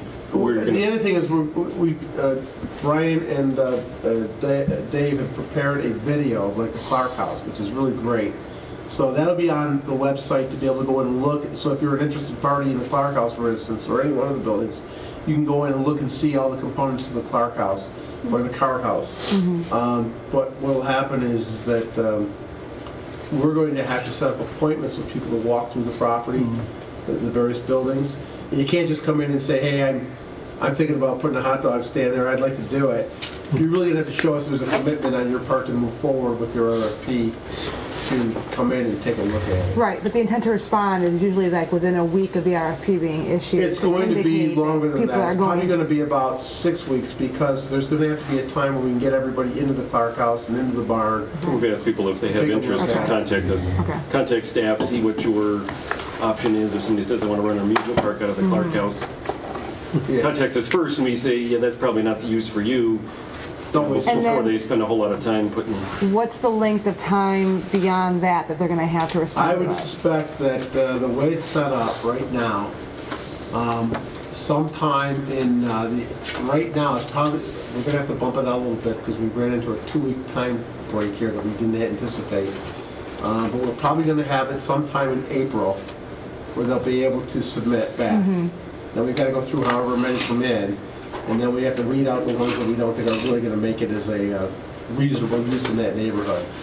And then start to interview everybody to see how serious they all are. It could be June before we get done, or July before we get done with everybody, depending on how many we get. Now, if we only get 3 or 4 or 5 for some reason, versus 80 of them, you know, it's a lot less time. But I'm anticipating a lot of people have demonstrated a lot of interest in this property, so we may get quite a few. Good. That's good. hey Bob, I know you've been waving over here. Yeah, coming back to the problem at hand, we're going to split up into groups and start drafting the report. Having been through this before, it can be kind of tedious if we don't have a common format. And Well, we want to use that format that you had, that you used for the moratorium committee. So that was a breakdown. The SWOT, that was. Well, no, it was the SWOT, breakdown identifying. No, I mean, what we your went through a lot of tedious. Oh, it's going to be tedious. I mean, I hope it analyzing. is, because it makes it a good product if it's tedious. Yeah, so are you You gotta going to think have, about you're going to have a skeleton for us to work to then? Yes. Okay. Yeah. Because But you have there's to a lot of cover components to the this. criteria that were in Tony's charging letter. We have to Right, make sure you got to those go back are- and refer to that and make sure you're following that process as well. We're working on And the we'll help- skeleton we'll help you document right with now. that. Okay. Yeah, we'll develop a kind of a, Because otherwise, we're all going to be doing something. No, yes, we'll try to have the template set up so each person kind of works off the same idea of what But we we're don't need looking to for. do the SWOTs, the SWOTs, right?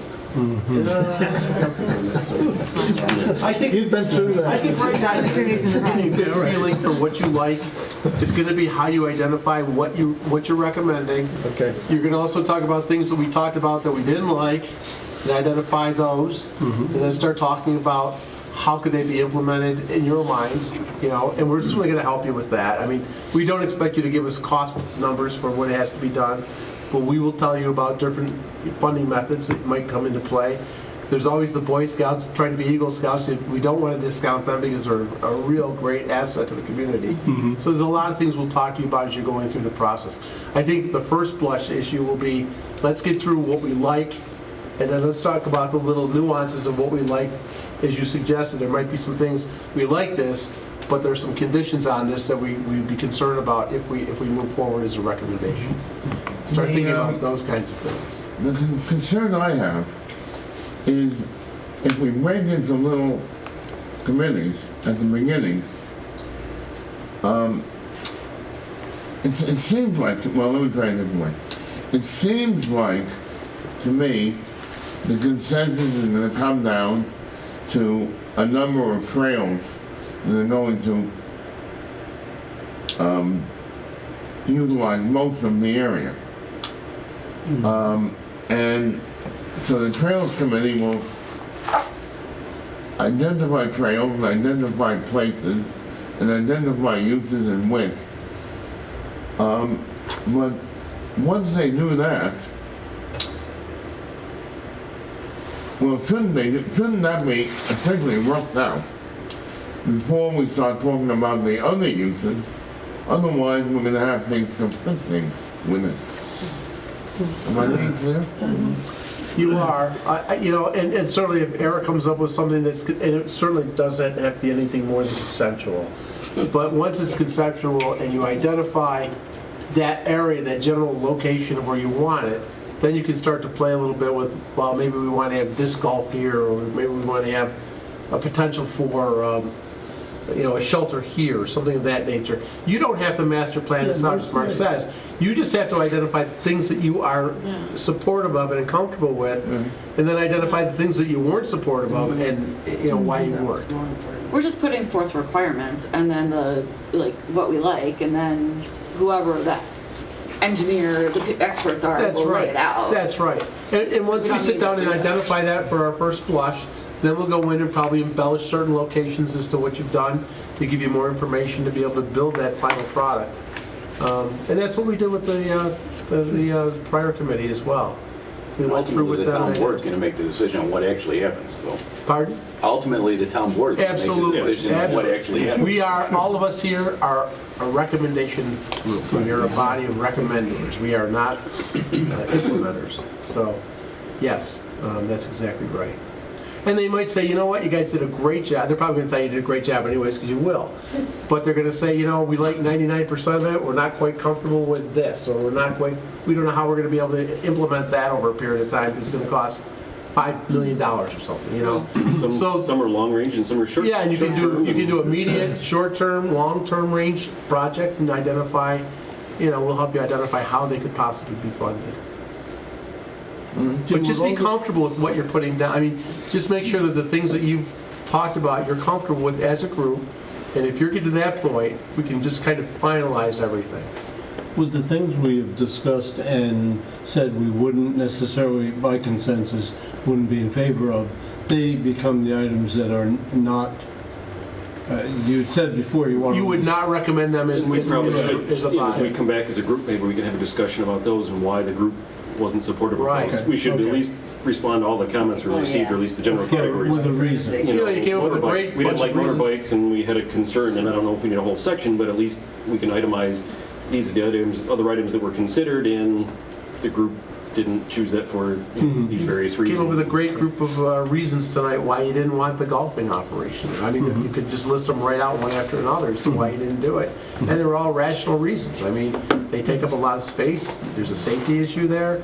There's a financial issue. There's a million reasons, and you named almost all of them tonight. That gives the town board future direction. So if somebody comes in with a golf proposal that just wants to use a building or a putting green, okay, well, this isn't going against what the group thought. The group thought we just didn't want to use up that much amount of space for a driving range, but this use, may be compatible or, fits in something different. But at least that gives them your thoughts and kind of the direction that the group was thinking and some of the parameters. You may come up with an alternative saying, hey, we didn't like the driving range here, but we would consider this under certain circumstances if it were just a putting situation or something. I mean, you can build it any way you want to. Mini golf. The existing buildings that Paul was talking to, is that sufficient for the town's needs? Or you can? Well, it's a building that we have the ability to store things in. Yeah, I don't know to what level they're going to be doing maintenance yet. We haven't even talked about that. Certainly, You probably can't put another building within 200 feet. No, you're right. Not along that buffer, no. And Because of we the all buffer. talked about that, So the fact you that would no have- buildings can be built. Actually, nothing can be built. Remember, early on, I wasn't quite sure, but I went back and checked for you. The 200-foot buffer around the roads, you cannot put anything in there other than hiking trails and driveways. Nothing else. Not parking lots, not anything. So we're bound What's to there is that. grandfathered, though. That's right. And if you're if an the existing Clark building's there, House it or you're the exists. barn, you're okay. You can stay. And that's my question, that building would probably satisfy your enough space for you. Right, and we probably, if it's within 200 feet, we probably can't add on to it. That was the restriction in the sale clause from Dolomite. How many feet is that from the road? 200. 200. 200 feet It's in. 37.45 acres. 37.45 out of the total, that's a buffer. That's And no sidewalks either? They said you can have pathways. Okay, So okay. they're just looking, you don't have structures close to the road. Trails. They want to keep a trails. buffer around the quarry, they want to keep a buffer to the, but you can have a driveway, so if you need a new entrance to go into a parking lot or Parking. We add a talked building or about new something. paths but- coming into the park. You can't park within 200 feet. That's pretty, 200 feet of the road, that's pretty Yeah. far in. That kind of determines what you can and can't do in terms of Yeah, shelters. so any new parking lots are gonna be Right. right away from the Well, roads. it's the property, it's the line of trees up on Atlantic there. It's all part of the property. That's part of the property. Yeah, that seems like. That could be a place. We don't want people coming out on Atlantic. Get it in and out of Atlantic No, wait a Avenue. minute. It goes along to the That's dangerous. But yeah, you can have a driveway off of Whalen, right, yeah. It's just, But it does seem I don't know why it went down like Clark. That seems like a good starting place. I know. because the quarry doesn't go down there. And it's just sitting there. It's an eyesore a lot of times. Yeah, Oh, I know. I bet they had plans to quarry on the other side. it's like You know, when we break up, it would be trees good to have down maps there and. to work with. And Yeah, and staff will be here, we can float around and help out, you guys can be outside of this group, you can, Roadkill. you don't have to write it here. It's not like doing your SATs, believe me, don't get nervous about it. Just identify what you like versus what you didn't like. and then red flag, Good, why because you those were liked over it, a long time ago. I don't want to go back to We them. don't, we're not gonna even grade you on this. Believe me.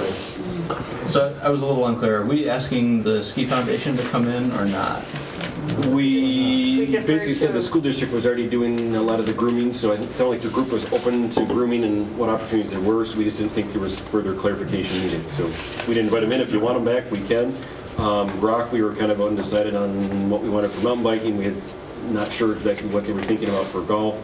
For cross-country skiing, it seemed like the group was fine with What's already started. manicured trails and, maintain trails as part of it, so that's why we didn't bring them in. But if there's somebody else we haven't heard from, you want us to bring in, we can do that as well. So far as all, the school is just grooming the front nine, Correct. right? Yep. Okay. But, that can be a recommendation, we're supportive of groomed trails, on both nines, and Right. the group's fine with that, and, that could be an expansion in the future, and again, as you get into the master planning of where it fits out best and lays out, that's kind of a future consideration.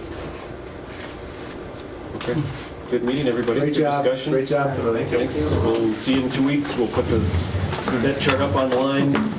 We'll start to get the template together for you guys, and Let us know which ones you might be interested in.